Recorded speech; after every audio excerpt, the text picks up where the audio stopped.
Hi friends, welcome to our channel happy tales Telugu. అనగనగా ఒక అడవి. ఆ అడవిలో నలుగురు స్నేహితులు ఉండేవారు. ఎలుక, కాకి, జింక మరియు తాబేలు. వారు ఒకరికొకరు చాలా సన్నిహితంగా ఉంటారు. ఎల్లప్పుడూ అవసరమైన సమయాల్లో ఒకరికొకరు సహాయం చేసుకుంటూ ఉంటారు. ఒకరోజు వాళ్ళు కబుర్లు చెప్పుకుంటూ ఉండగా కష్ట సమయాల్లో తమకు మార్గనిర్దేశం చేసే నాయకుడు అవసరమని గ్రహించారు. చాలా చర్చల తరువాత వారు అడవిలో తెలివైన జంతువు సింహం అని నిర్ణయించుకున్నారు. వారు అతని వద్దకు వెళ్ళి తమ నాయకుడిగా ఉండాలని సింహాన్ని అభ్యర్థించాలి అనుకున్నారు.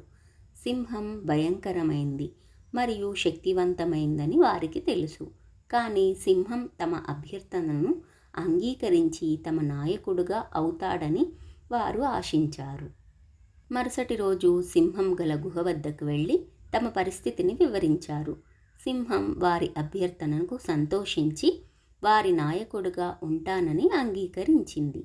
ఆ నలుగురు స్నేహితులు చాలా సంతోషించారు మరియు సింహం ఆదేశాలను ఎల్లవెల్లలా పాటిస్తామని హామీ ఇచ్చారు. ఒకరోజు సింహం యొక్క పాదంలో ముళ్ళు కూరుకుపోయింది మరియు అది సింహానికి చాలా బాధ కలిగించింది.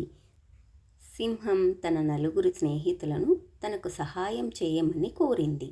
ఎలుక వేగంగా సింహం పంజా వద్దకు పరిగెత్తింది మరియు తన పదునైన పళ్ళతో ముళ్ళును తొలగించింది. సింహం ఎలుక చేసిన సహాయానికి కృతజ్ఞతలు తెలిపింది. కొన్ని రోజుల తర్వాత సింహం గుహ వద్దకు వేటగాడు రావటం కాకి చూసింది. కాకి సింహం దగ్గరకు వెళ్ళి ప్రమాదం గురించి హెచ్చరించింది. సింహం వేటగాడు నుండి తనను తాను రక్షించుకోగలిగింది. మరోసారి సింహం తనకు చేసిన సహాయానికి కాకికి కృతజ్ఞతలు తెలిపింది. అదేవిధంగా జింక మరియు తాబేలు కూడా సింహానికి తమదైన మార్గంలో సహాయం చేశాయి. సింహం తన నలుగురు స్నేహితులతో చాలా సంతోషంగా ఉండేది. ఒకరోజు సింహానికి బాగా ఆకలిగా అనిపించింది. రోజంతా వేటాడినా గాని సింహానికి తగిన ఆహారం దొరకలేదు.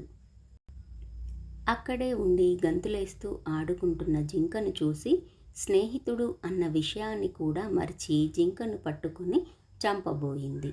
జింక తన ప్రాణాలను కాపాడమని సింహాన్ని వేడుకుంది. కానీ సింహం వినడానికి నిరాకరించింది. దూరం నుంచి చూస్తున్న ఎలుక జింక కష్టాల్లో కూరుకుపోవడం చూసి జింకకు సహాయం చేయాలని నిర్ణయించుకుంది.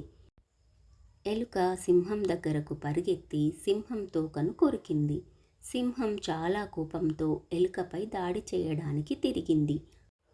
అయితే ఎలుక గతంలో వారందరూ చేసిన సహాయాలను సింహానికి గుర్తు చేసి జింకను వదిలేయమని వేడుకుంది. సింహం తన తప్పులను గ్రహించి జింకను విడిచిపెట్టింది. నిజమైన నాయకత్వం అంటే కేవలం శక్తి, బలం మాత్రమే కాదని, కరుణతో, దయతో కూడుకున్నదని సింహం గ్రహించింది. తన నలుగురు మిత్రులు కేవలం తన ఆధీనంలో ఉన్నవారు మాత్రమే కాదని, అవసరమైన సమయాల్లో తనకు సహాయం చేసేవారని సింహం గ్రహించింది. ఆ రోజు నుండి సింహం మరింత నిజాయితీగా మరియు దయగల నాయకుడిగా మారింది. తనను ఏదైనా నిర్ణయం తీసుకునే ముందు తన స్నేహితుల సలహాను ఎల్లప్పుడూ తీసుకుంటూ ఉండేది. అలా సింహం తన నలుగురు స్నేహితులతో సంతోషంగా గడపసాగింది. Thank you for watching. Please like, share, subscribe.